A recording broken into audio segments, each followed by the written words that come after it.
The slap landed so hard the sound cut through the restaurant like glass shattering. Saad Bello staggered back half a step, her head snapping to the side as the sting exploded across her cheek. A fork clattered to the floor. Someone gasped. A chair scraped sharply against marble. For one frozen second, the entire restaurant stopped breathing. Then the whispers began. The woman who had struck her didn't flinch. Her manicured hand hovered in the air, fingers still tense, as if she wanted everyone to remember exactly who held the power here. Yuna Han smiled. Not the kind of smile meant for warmth, but the kind that said she enjoyed this. Sada's chest burned. Her ears rang. She tasted copper. "I told you," Yuna said calmly, her voice cutting through the silence, "to watch where you're standing."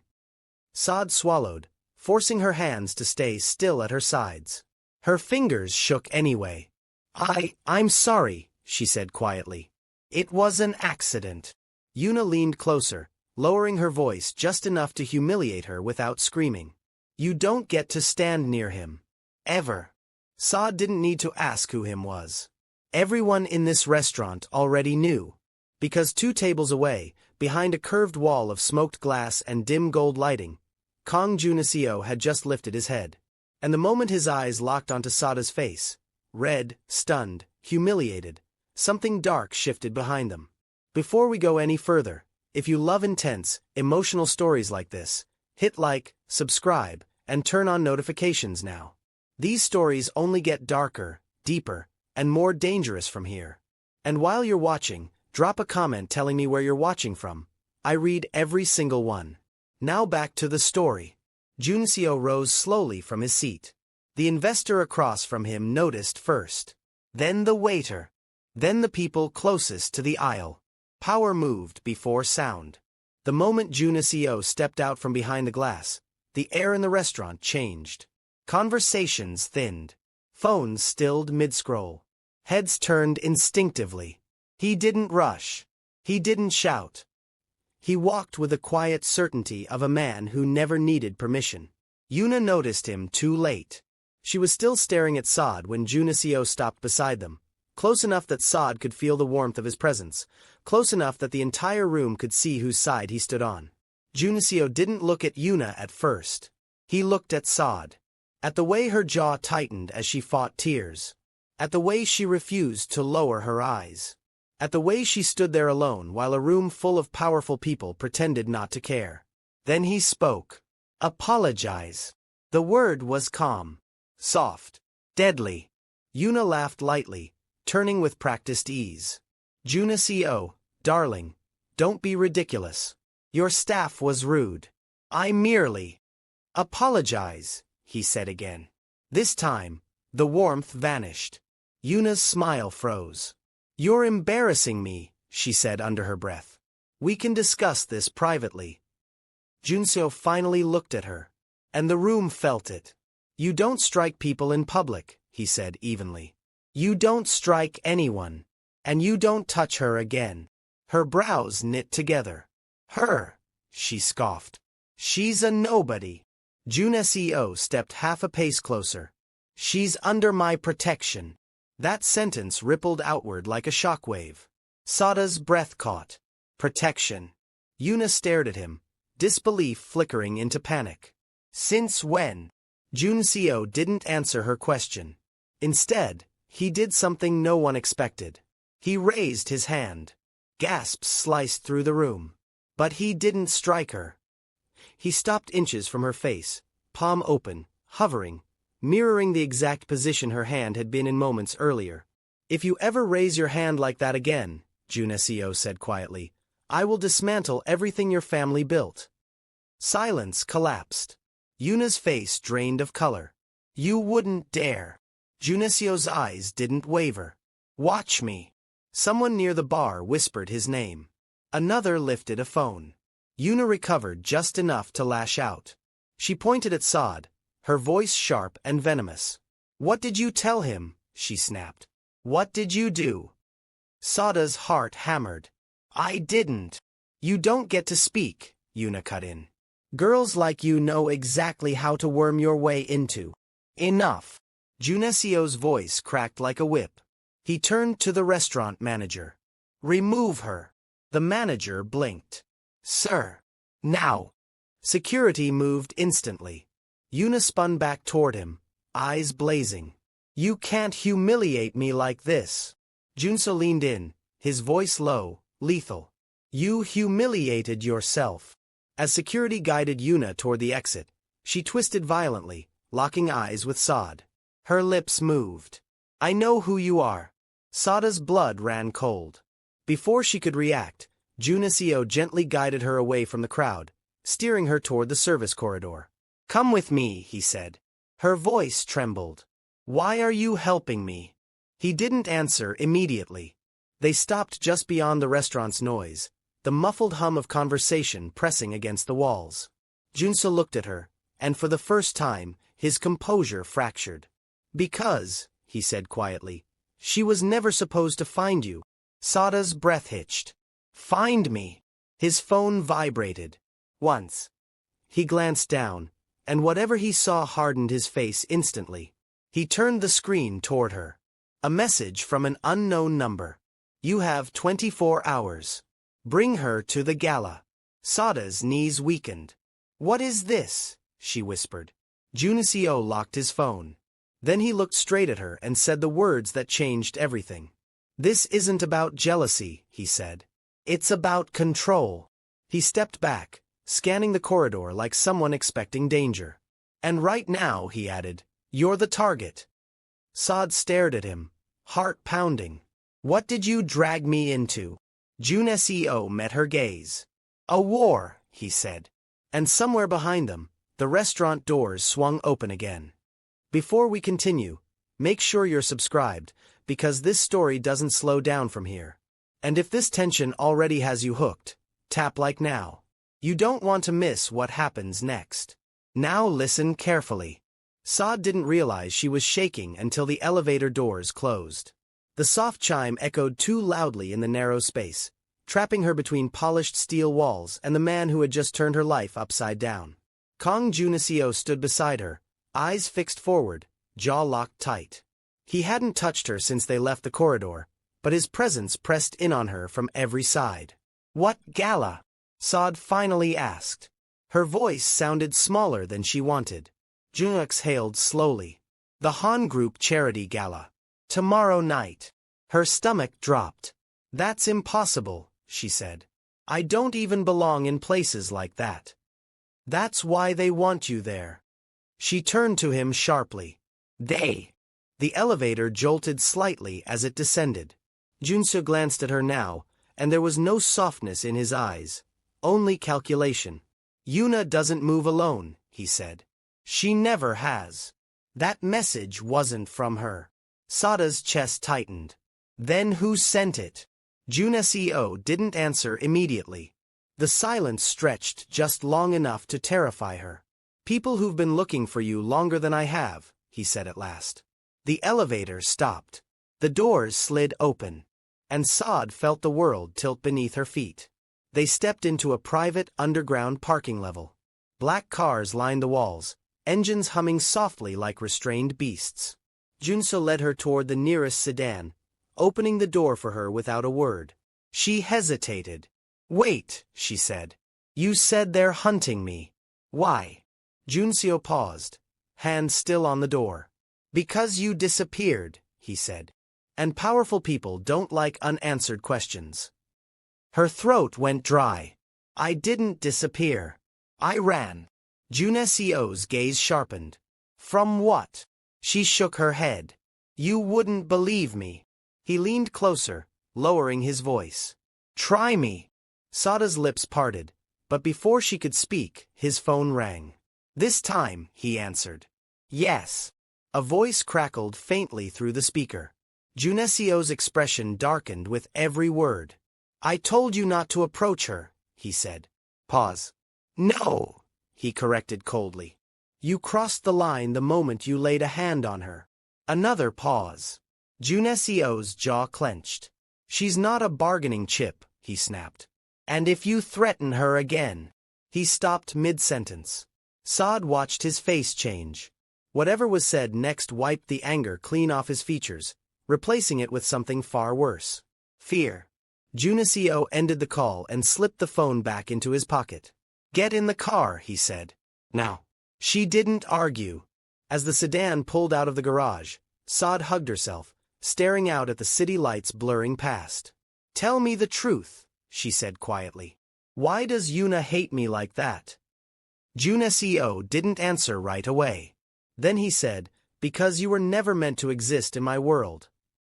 Her breath hitched. "What does that mean?" He glanced at her briefly. "It means your name showed up where it shouldn't have." Her fingers curled into her coat. "You knew who I was before tonight." "Yes." The admission landed heavy. "How long?" she asked. Junicio's voice dropped.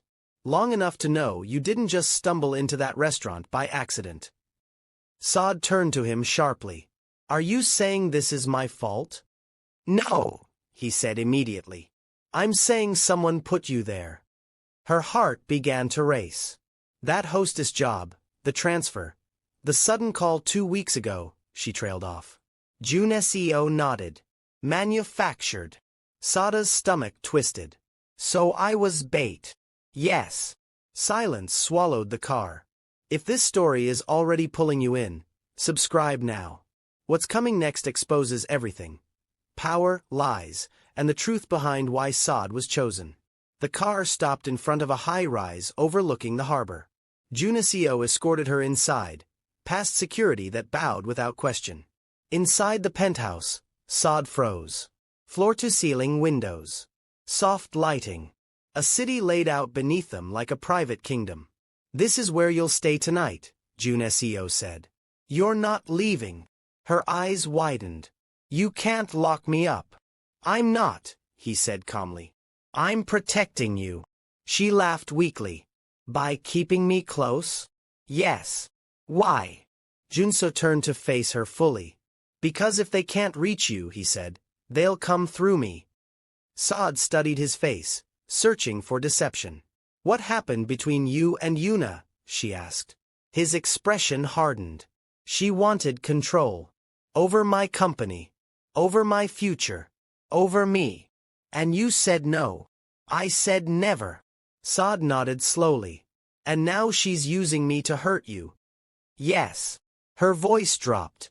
"Then why don't you let her?" Junicio stiffened. "Because I already failed you once," he said. Her head snapped up. "What do you mean?" He looked away. "I should have erased your name the moment I saw it," he said quietly. "Instead, I watched." Saad felt a chill crawl up her spine. "You've been watching me?" "Yes." "Why?" Junicio met her gaze. "Because someone like you doesn't survive what you survived without scars," he said. "And I needed to know if you were strong enough." Her breath shook. "And?" she whispered. A faint, dangerous smile touched his lips. "You are." Before she could respond, his phone buzzed again. Another message.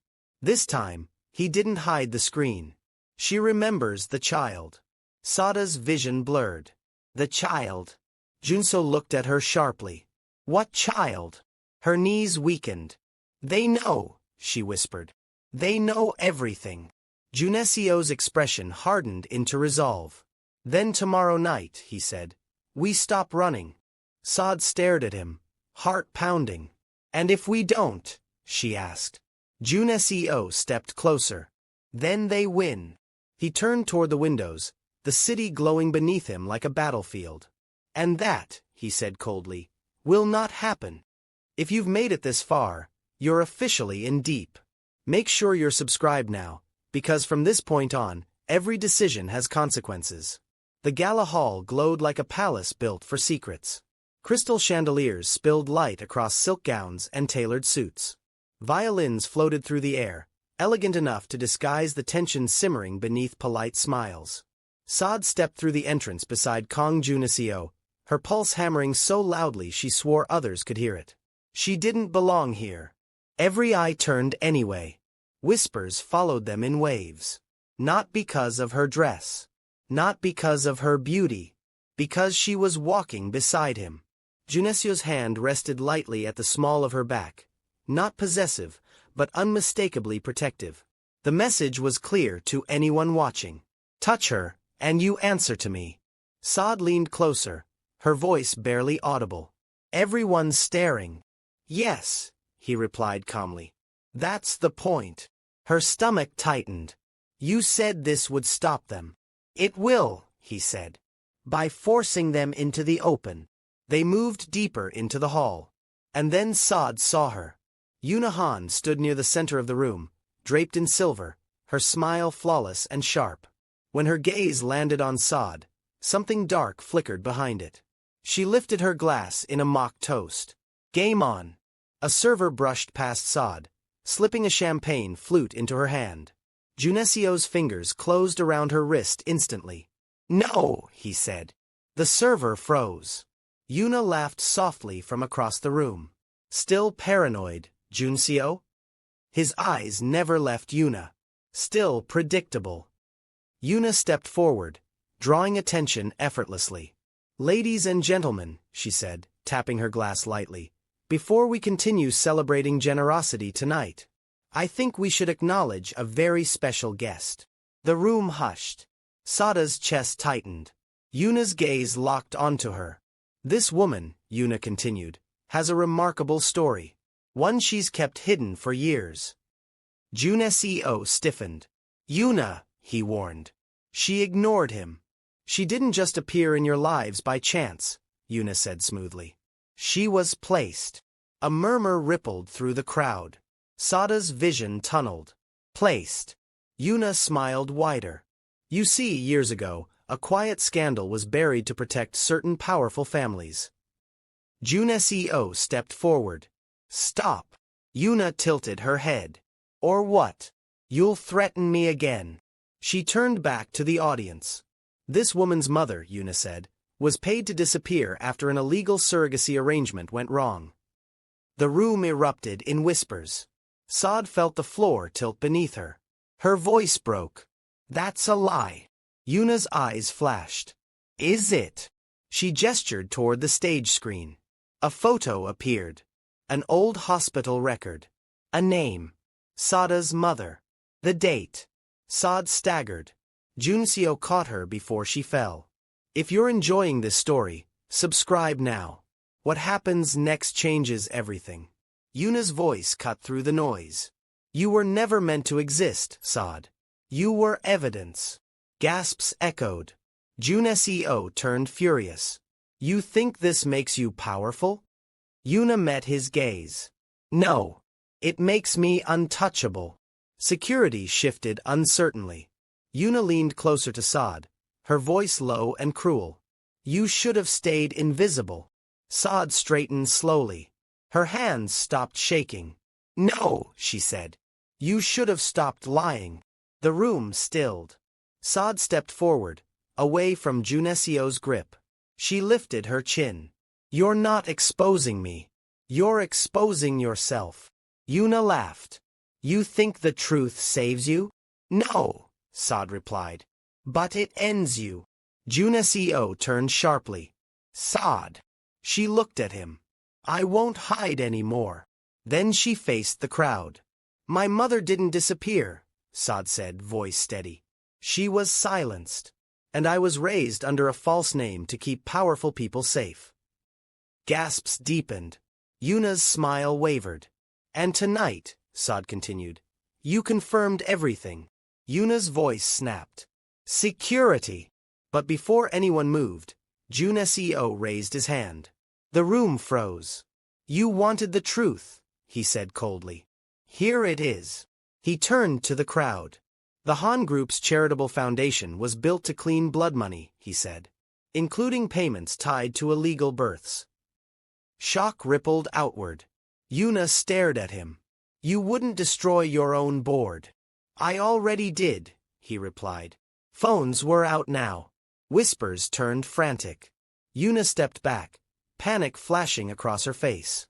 This isn't over, she hissed at Saad. You think you've won? Saad met her gaze. No. Yuna smiled thinly. Good. Because the people who ordered you erased won't forgive this. Junicio tightened his grip on Sada's hand. Then they'll answer to me. Yuna laughed, backing away as security closed in. We'll see. She disappeared into the crowd just as sirens echoed faintly outside. Sad exhaled shakily. It's done, she whispered. Junicio shook his head. No, he said grimly. Now it begins. His phone vibrated. A final message. You chose her. Now choose who dies. Sada's heart stopped. Jusa looked at her, eyes dark. They're coming, he said. And this time, they won't miss. Before the story ends, make sure you're subscribed. Stories like this don't come often, and the next one may hit even harder. If this journey moved you at any point, tap like now. It helps more than you know. Now, the end. The sirens grew louder as the gala unraveled behind them. Guests scattered. Security shouted orders. Phones stayed raised, because scandal had teeth, and everyone wanted proof. Junicio didn't look back. He pulled Sad through a private exit, his grip firm but careful, like he was holding something fragile and irreplaceable. They're not bluffing, he said as they reached the car. That message wasn't meant to scare me. Sada's voice was barely a whisper. It was meant to punish you. Yes, he replied. For choosing you. The driver sped into the night. City lights streaked past the windows like broken stars. Sad stared at her reflection in the glass. She didn't recognize the woman looking back. The fear was still there, but it had hardened into something else. Resolve. What happens now? She asked. Junso leaned back, exhaling slowly. Now I burn the rest of the lie. They arrived at the penthouse just before midnight. Inside, the atmosphere had shifted. Phones rang. Screens flashed. Lawyers spoke in clipped, urgent tones. Junicio ignored them all. He led Sad to the balcony overlooking the harbor, the wind cool against the heat still burning in her chest. They'll come after you again, she said. I know it. Yes, he answered. But not the way they planned. He turned to her fully. I can erase you, he said plainly. New identity. New country. You'll never hear my name again. Her heart tightened. Or, he continued, you stay. And we finish this together. Sad searched his face. For years, she said quietly, I survived by staying small. Invisible. Tonight, they dragged me into the light anyway. She lifted her chin. I'm done running. Junicio's gaze softened. Not with relief, but respect. Then there's something you should know, he said. He handed her a tablet. On the screen were documents. Financial trails. Names. Including one highlighted in red. Her breath caught. That's your biological father, Junicio said. One of the men funding the foundation. The truth hit harder than the slap ever could. Sada's knees weakened. He knew, she whispered. Yes. And he let it happen anyway? Yes. Tears blurred her vision, but she didn't let them fall. Then expose him, she said. Junicio nodded once. Already done. At dawn, the city woke to headlines screaming betrayal. Illegal surrogacy rings. Corporate cover-ups. Arrests issued. By noon, Yuna Han was gone. Her accounts froze. Her allies are silent. By evening, the final blow landed. Sad stood beside Junicio at a press conference. Cameras flashing, the world watching. She didn't hide. She spoke. My name is Sad Bello, she said into the microphone. I was erased to protect powerful people. Today, I take my name back. The room was silent. And I'm not asking for sympathy, she continued. I'm asking for accountability. Applause didn't come immediately. But when it did, it was thunderous. Later that night, the penthouse was quiet. The war was over. But healing had just begun. Sad stood by the window, watching the city breathe. Junicio joined her. You changed everything, he said. No, she replied softly. I stopped letting them define me. He studied her for a long moment. Stay, he said, not as an order, not as a plea. Not because you need protection. Because I want you here. Saad met his gaze. This time, she said, I choose. She reached for his hand. And for the first time since the slap, the world felt still. Not safe. But honestly, sometimes survival doesn't look like escape. Sometimes it looks like standing in the place they tried to erase you from. And refusing to disappear. If this story made you feel something, comment below and tell me where you're watching from. And if you stayed till the end, you're my people.